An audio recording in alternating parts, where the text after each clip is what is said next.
You're listening to Later with Mo Kelly on demand from KFI AM 640. And let's talk about something which is controversial by now. You might have heard, well, you should have heard about this massive lawsuit. One of the biggest names in sports media, as well as his former employer, is being sued for sexual harassment amid allegations of improper behavior that date back nearly a decade. A longtime hairstylist is suing former Undisputed host Skip Bayless, Fox Sports, and their parent company, Fox Corporation, for unspecified damages. The suit claims Fox executives allowed Bayless to, quote, abuse workers without fear of punishment, including allegedly offering $1.5 million to the accuser if she had sex with him. Jackie Ray, happy 2025. This is a perfect story to start off Beyond the Box Score with this year. What did you think of the lawsuit, and how have you been doing? I've been doing great. This lawsuit did not shock me at all. For people who have been following me, I actually had a chance to meet Joy Taylor, and she came down here to Long Beach, down where I live in Long Beach, to a bar out here called Watch Me Sports. And if you haven't read the lawsuit, as a woman, it's definitely troubling, because there was a time where not only Joy could have advocated for this hairdresser to potentially relieve some of this sexual misconduct that she was receiving, because Joy was in a position of higher power, but the lawsuit also points out that Joy Taylor has used her pretty privilege. Now, I'm just going to say this.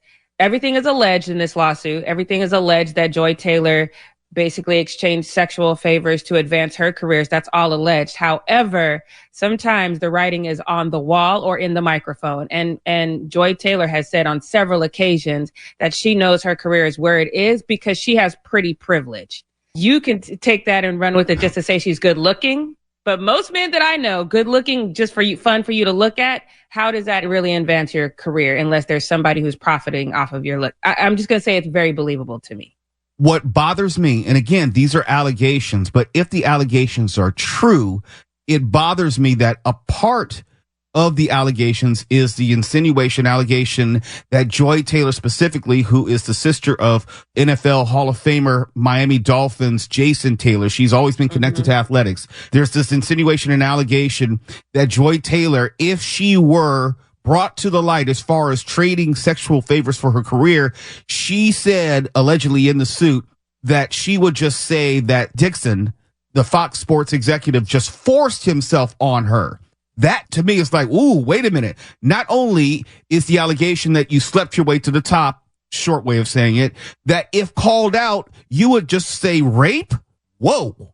And this is the problem. This is why so many women do not come forward, because unfortunately, I think the number of women who do this kind of thing, who will just cry wolf when they are sexually assaulted, I think that number is very, very low. However, because it's a number at all, it waters down the cases of women who've actually been through this. So women who do this kind of thing are the most deplorable women on the face of the earth to me, because you now not only made yourself look bad, you've made it harder for other women who are going through this to really tell their stories and be believed.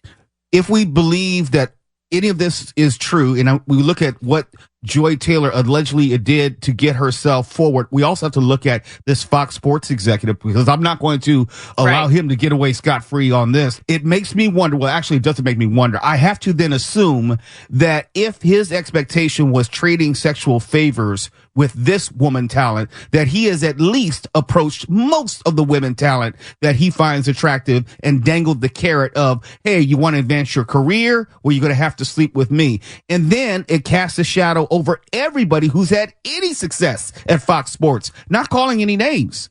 100%. I remember my very first internship when I was in college. I was propositioned by a woman, and I went right to my professor about it because I thought it was funny, like, how dare she? But he really nailed it down for me. And he said, you're harping in on the fact that this is a woman, but you really need to decide in this moment, who are you going to be? Are you going to be a person who accepts a proposition? Because understand this. Two things. Number one, once you do that, you can never go back. You can never close that door. It will get around very quickly. And there will be an expectation that every level you go to, you need to level up with the favors that you're exchanging. He goes, that's number one. Number two, don't get upset when you see women who do engage in this getting further than you, because it will happen. But that's the problem. These men couldn't do half these things that they're doing if every woman just said no, and every woman sounded the alarm every single time that it happens. We don't sound the alarm every single time because there has been women who have engaged in this behavior, number one, and enough of us know that we don't sound the alarm because now we just think that who's gonna believe our story? And it's very difficult to prove. To be fair, again, these are allegations. I do know that I tell young people who work in this industry, especially women, there will be a point in time where you're going to have to make a decision. You're going to have to ask yourself what you are willing to put up with to pursue a career in entertainment. It's not fair, but it's a fact. But to be fair to Joy Taylor, the horse is out of the barn. And unless she were to sue this accuser, I don't know how she in any way can redeem her reputation professionally. Well, and unfortunately, it's going to be very, very difficult for her to do because where there's smoke, there's fire. And these rumors have been going around for years about Joy. Unfortunately, it's one of those things that you really just try to play it off that it's rumors. But at some point, it's hard to say that the same thing that's being said about the same. There's plenty of women in the industry that these types of rumors are not flying around about. So when you hear those rumors that are flying around and then this lawsuit comes, everyone's eyebrows are raised right now. And so now if you do sue this woman, which to your point is the only way that you can kind of mitigate this, is you would have to countersue her for defamation and slander. But then now you have to prove that it's not true. And also, let's not forget, there's this thing called discovery, which is going to happen on some level regardless with this initial suit. And people say like, well, why is it you just going to believe the accuser? No, I believe the history and I believe this business to be true to itself. What I mean by that is I'm quite sure that there are emails. I'm quite sure that there are text messages. I'm quite sure there are corroborating witnesses who can say, yes, I saw that happen. Yes, I remember when so-and-so came to me and said that Skip Bayless, who's named in the lawsuit, did that. That's why I believe it most likely happened. And there are probably going to be more lawsuits of a similar nature because I don't believe that if Skip Bayless, who's named in the suit, was as ridiculous in his behavior with this one person, he wasn't ridiculous with other people as well. And I believe the attorney's quest for money. There's not going to be an attorney that takes this case if they haven't looked for through all, like you said, the discovery. I've sued a person or two. And most of the attorneys that I've dealt with have been skeptical until I lay out my evidence. And then it's like, oh, yeah, you don't even have to pay me. I'll take my money at the end. So I trust the greed of these attorneys. I don't think that this is a frivolous lawsuit in any way, shape, or form. There'll be more coming out. But when we come back, I've noticed in this conversation about the intersection of sports and society, more and more athletes, pure athletes, are getting their own TV shows. In fact, ESPN has dipped its toes into the late night television formula with Jason Kelce, yes, the brother of Travis Kelce, getting his own late night television show on ESPN. Say what? Yes, we're going to talk about that when we come back.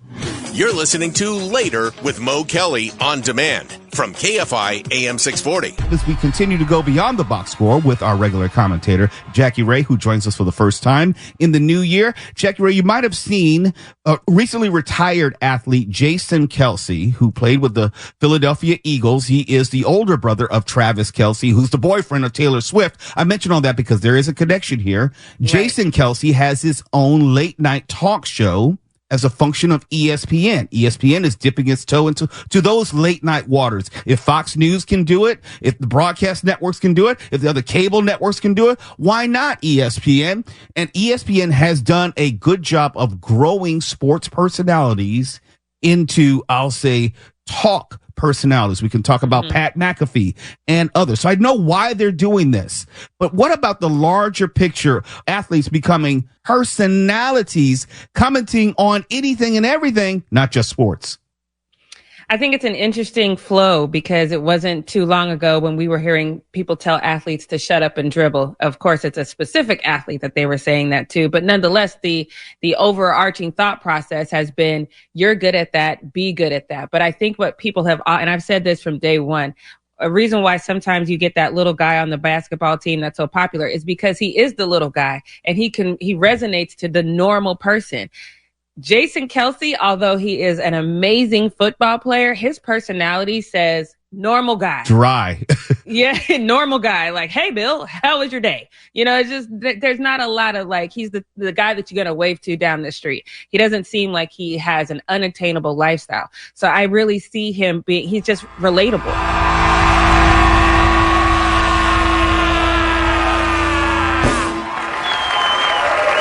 Holy shit! I see you up there, baby. Oh my gosh, how did we get here? I love you guys too. Oh, what's happening? All right, yeah, I have my own late night show. Not quite sure how we got here. I used to love watching Conan as a kid. I thought it was hilarious. And now I'm up here doing my own show. My parents are here? Oh my God.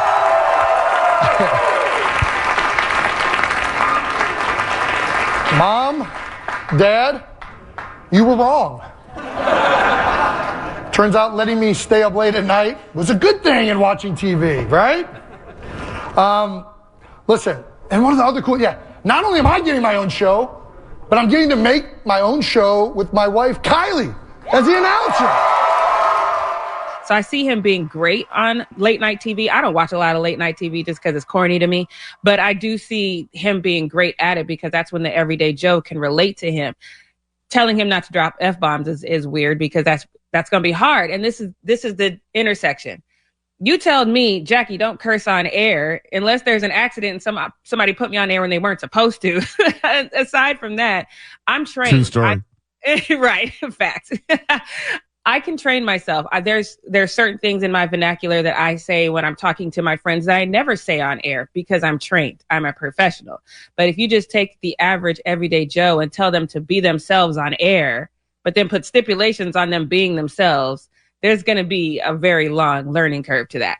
Yeah, they have to learn to be, even though they're not in broadcasting's relegated for our broadcast stations like ABC, NBC, CBS. But when you're on cables, that's not broadcasting. That's a private signal. There's a lesson in that. So they're not broadcasting. And yes, in theory, they could drop an F-bomb because they're not governed by the FCC in the same way. But they still have to learn how to be a personality, an interviewer, and I think the closest comparison point would be Shannon Sharp, someone who was an athlete, then moved to media. Now he's moved into this podcast / talk space where he's just a general talk personality. And oh yeah, by the way, he also knows sports. Is this the future of all media where we won't have this delineation between sports talk and news talk? It'll just be talk because they just talk about anything and everything. Kind of like later with Mo Kelly. I've been doing it a while, but now people are coming around to what I've been doing. Yeah, I think you were ahead of your time because now, and I've been saying this for years, it's just kind of caught up that I've been telling when I was with the Long Beach Post, now I'm with the Long Beach Watchdog, I've been telling my fellow journalists, you have to build up your individual brand. People don't care that you're an expert on this and you've been doing this for 30 years. They don't care that you have your master's from Harvard. They want to like you. That's the only way you're going to get them to listen is you have to build up your brand. I'm not saying everybody has to like you, but everybody is likable to a certain group of people. You need to really hone your brand in that. So now you're really, your expertise doesn't matter. And I know this for a fact because now I'm looking for an agent and every single agent that I've talked to has said, oh, your Instagram following is good, but you need to build up your Twitter following. Like it's all about the number of eyes. It's not about the fact that I've been doing this for 13 years. It's not about the fact that I'm good at it. It's not about the fact that I have a degree to do what I'm doing. It's the fact that people want to push a brand. So whether your brand is edgy, goofy, the everyday Joe, you need to tap into that. So yes, this is the future of all news, I think, which is why people call things like fake news. Certain outlets is because it doesn't just appeal to your bias, but that's also because people don't relate to people who are on the news anymore. You know, the people who are anchoring. That's why they go to Instagram or TikTok is because they can relate to the person who's giving the news. So I think this is where we're going. It's now you'd rather hear Billy Bob Thornton talk about what's going on in politics than somebody who's been at the Washington Post for 30 years talking about it in and out. Right. And I call this actually the Joe Rogan effect, where you have someone who's widely recognizable and known for a specific demographic, be it sports or MMA, giving his or her opinions that a lot of people like, and then you go from there. To your point, I believe we passed the point where credibility matters. Right. All of this is just infotainment. We're getting information, we're getting entertainment, but we're not really looking for credibility. We're looking for affirmation, not necessarily just information, but that's my soapbox. Before we get out of here, it's the new year, and I know it's a new day for the Jackie Ray Show. What are you working on? What have you been doing? Yes, the Jackie Ray Show is going to be an emotional one. It's going to debut for the first time next week in 2025. I had a chance to talk to Khalil Salim Sr. His son, Khalil Salim Jr., was murdered in Long Beach in 2023. And just talking about the aftermath and the kids in that case being tried as children instead of adults and what that does to his psyche. It's more of an emotional piece. But also, if you want to check out Jackie Ray TV today, talking about a lot how homelessness has really impacted home ownership in the city of Long Beach. So you want to check that out at JackieRayTV.com. I'm doing lots of good things in the community, though. Jackie Ray, and also maybe next week we can talk about the latest in women's college and also women's professional basketball. There's a lot swirling around. I got to get an update on Paige. I got to get an update on Juju. I got to get an update on all those male coaches that we have in the WNBA now. Right. But I digress. Right. All those things. And you know what? I'm quite sure time will allot us that in the future. Jackie Ray, it's always great to see you. A belated Happy New Year to you. And we'll talk again soon. Speak soon. You're listening to Later with Mo Kelly on demand from KFI AM 640. If you've ever flown transatlantic or even transpacific, long flight, it can be a difficult, arduous trek. You could have a flight anywhere from 8 hours to maybe 12 or 13 hours. And if you're not in economy class, maybe you're in business class, and even business class, it doesn't mean that it's going to be a very comfortable trip. You're still stuck on that airplane. When I flew to Korea back in June, I think that was about maybe 12, 13 hours each way. And I was flying in like business class, so I could recline all the way down. They had a kind of a lounge area up front, so you can go stretch your legs. And that was really needed. Okay, there are only so many movies that you can watch over the course of 13 hours. But let me tell you about a story from hell. Imagine this. Jerome Gutierrez was traveling in business class, so it wasn't economy class. Business class on a United Airlines flight from San Francisco International to Manila in the Philippines on December 27th, when a man got up from his seat about 4 hours into the flight and began urinating on him. Urinating on him. What would you do? I know what I would do. I would lose my mind. Here's what happened. Quote, he was asleep and buckled in and surprised to find out that he was being urinated on when he woke up. Now, after the perpetrator finished his business, quote, Jerome realized he was soaked from his stomach down to his feet in urine. Mark? So he let the guy finish. That was nice of him. Oh, it gets worse than that. It is much worse than that. In fact, he was instructed by the airline to stay in his seat for the rest of his flight for 8 more hours. Oh, my God. 8 hours. Soaked in urine. Now, I'm not going to pass judgment. I'm not going to pass judgment on him because you're on a plane. You're probably not going to try to make a scene, but I don't know how anyone can get it. I don't know how anyone can get through that. I know what I would do. Actually, I don't know what I do. I know what I would try not to do. I would try not to bring the plane down. I would try because I'm starting to fight right there in the middle of the aisle with that guy. So you wouldn't let him finish is what you're saying. If I was asleep, I don't know what I don't know how, if I were awakened to it and I realized that it was happening, yes, I would start the fight. I think I'd want to make sure that the airplane wasn't going to charge me extra for the urine. Well, see, the thing is, all they did was the airline banned him from the airline after that. That seems kind of lame. Kind of limp punishment. Come on, Foosh. Man, tough crowd tonight.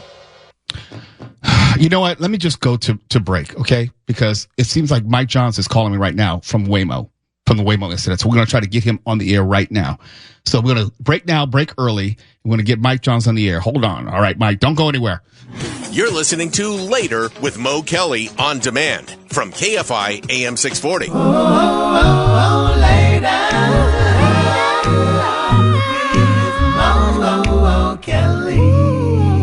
We're live everywhere on the iHeartRadio app. And during the last segment, I was caught off guard because my phone was going crazy.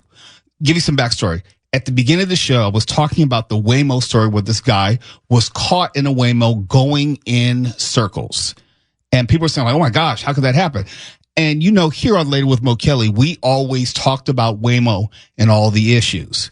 Well, when I was looking at that story about the guy who was caught in circles trying to get on his flight coming back to L.A., the name was Mike Johns. And I'm thinking, Mike Johns, I know that name. And then I realized it's one of my fraternity brothers, a friend for like more than 30 years. We had lost contact because he's a big tech CEO now, making a whole lot of money. And I'm just doing radio and, lives go in different directions.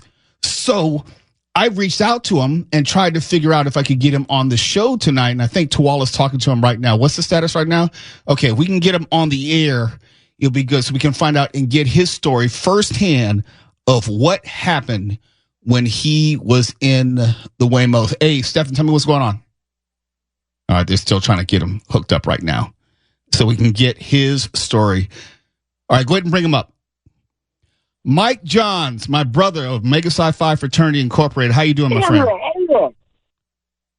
Mike, you there? I'm here. How you doing, big dog? I am well. Look, I saw this story of you going around in a Waymo, and I said, God, that looks like someone familiar. Then I read the story. It's like Mike Johnson's like, that's Dog from Las Vegas. And so I said, I got to reach out to you as soon as possible. Let me get out of the way. You were in the Waymo. You are a tech CEO of Digital State of Mind. Digital Mind State. Excuse me, Digital Mind State. You Correct. are an authority on AI when all this is going.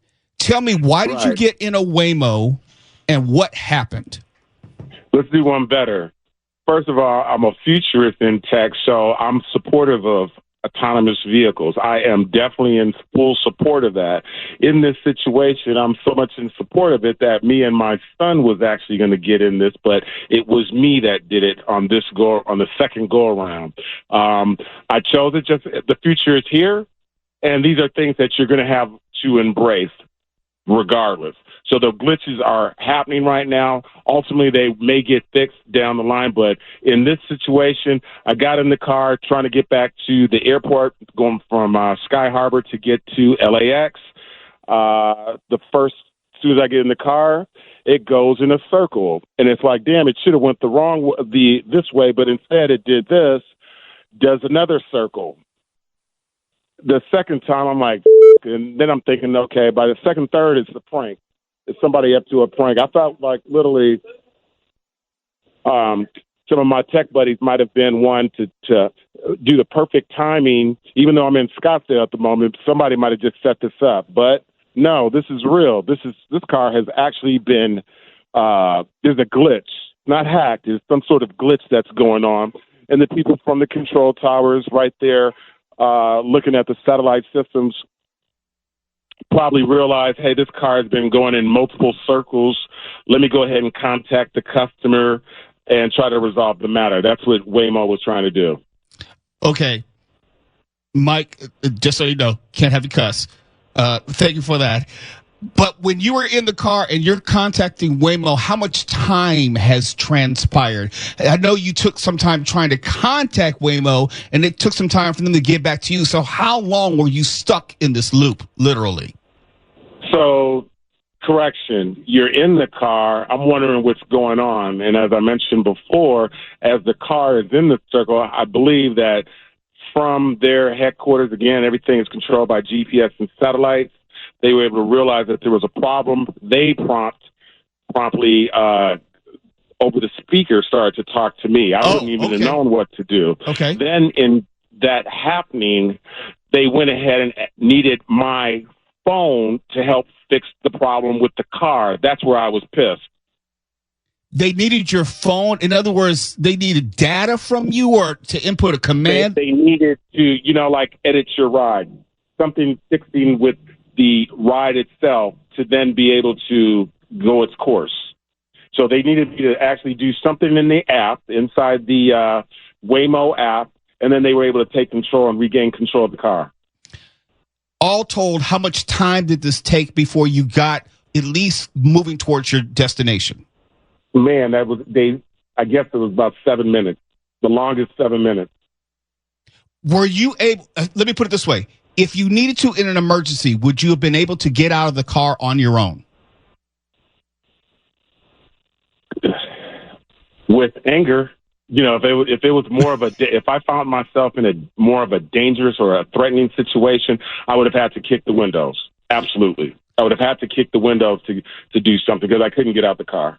The car seemed like it was moving about 10 miles an hour. Is that accurate?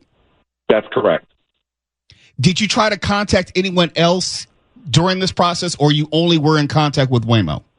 Thank God it was in the parking lot, so I didn't feel, any danger or anything like that I actually filmed it. Like, okay, again, stunned. This is happening. Let me document this. And again, grace to God, they already knew that they realized that there was a problem. That's when they promptly got over their intercom system and started talking that they realized that there was a problem. I didn't call. I wouldn't even have known how to contact them. Did you miss your flight? I saw conflicting stories about whether you actually missed your flight or not. Yeah, did not miss the flight. Thank God there was a delay. Did not miss the flight. People that reported that I missed the flight were people that didn't talk to me. Mm-hmm. Well, I saw the video that you posted on your LinkedIn page. So this happened a while ago. Has Waymo reached out since and said, hey, we're real sorry. Can we give you like free rides for life? I have not had any communication with Waymo. Not even like a coupon in your email? I haven't received any communication from Waymo. Damn. Okay. Now, as a tech professional, you said, before I let you go, you said that, of course, this is, and I'm paraphrasing, that this is to be expected with technology. There's going to be glitches. Would you, at this point, as a futurist and tech CEO, recommend Waymo for a lay citizen like me? Very good question. I would say this as my answer. You drive at your risk, at your own risk, at your own discretion. So a part of me will say, hey, data is out there that says, autonomous vehicles are safer than human vehicles. Once you get into the vehicle, anything can happen, be it autonomous, be it the human. Anything can happen. There's a greater source out there. But when it comes to me getting back in the car, having a sense of security, one of the things that I stand on is that for everyday citizens, you do not want to be a part of the experiment, especially when you're having to pay to be in the experiment. Well, damn, I think that pretty much sums it up. Mike Johns, CEO, Digital Mind State. How can people reach out to you and find more of your work? MikeJohns.CEO. We're out here doing a new thing called Make America Smart with AI. And so the timing of this, again, I'm here at CES campaigning on that, Make America Smart with AI. There's the new book that's coming out called Death of a Job. That's really going to be dialing in on what the world looks like between 2025 and 2030, which jobs are going to be here, change, and also which ones will be obsolete. Very important, because the Black and brown community must pay attention to this. Do not be a part of the obsolete society. Yee. Mike Johns, you need to come in studio and sit with us sometime. I know you're in the LA area. We're probably like neighbors and I don't even know it. So let's stay in touch this time around. I'd love to get with you. Inglewood, anytime. Say when. Oh, I'm right outside of Inglewood. That's exactly what I'm talking about. We're neighbors. Stop playing. Come on. You the big man. You don't even know what you don't know. When I saw your text, you were the one right out of UNLV helped set up my first interview. That's my love for you. My first interview with Warner Group, Warner I remember that. What was it? Warner Brothers. Yeah. Well, let's keep this friendship going. Mm-hmm. I'll be in touch, my brother. All right. Thank you. It's Later with Mo Kelly, KFI AM 640. We're live everywhere on the iHeartRadio app. You're listening to Later with Mo Kelly on demand from KFI AM 640.